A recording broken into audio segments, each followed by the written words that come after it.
Ni oida Amaia Arrizagalarreta naiz, 34 urte ditut eta naiz Tolosarra.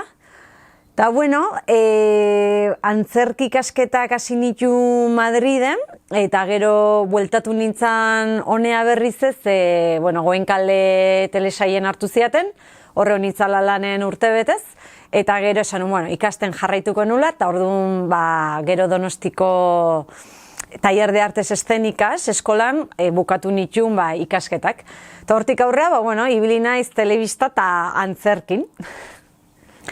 Orain dela 2 urte gutxi gora bera, kontaktuan jarri zianekin Karma Cross antzerki taldea, eta esan ziaten Igartu Beiti izeneko baserri museo bat zeola ezkion, eta bertan itxezala sagardo astea urriko hilabetian, eta esan ziaten behartzutela aktore bat pixkat bisitak gidatu bat iteko, eta proposatu ziaten da holaxe ezagutu nun baserria. Lourdes Odriozolak historialariak indu ikerketa bat, eta hor ikusi dugu emakumeak ze garrantzia izan zuen sagardo mundun.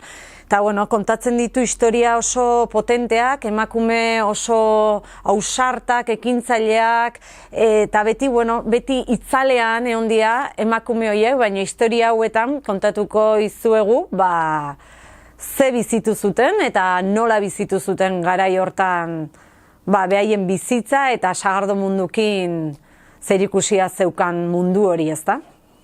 Oain ja 4 urte dia beste aktore batekin proiektu bat daukatela bullyingaren inguruan, daukagu mikroantzerki bat tailerra eta egiten dugu Donostiko eskoletan, eta hortan gabiltza.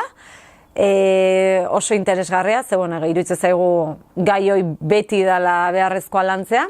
Eta gero ere bai daukat beste aktore batekin eta arpajole batekin ipuin antzerki kontaketa bat umentzako, izena dula Arpa Magikoa, eta beste proiektu oso politia da, eta hortan ere ikusi ahal izango nauzue, nahi baduzue.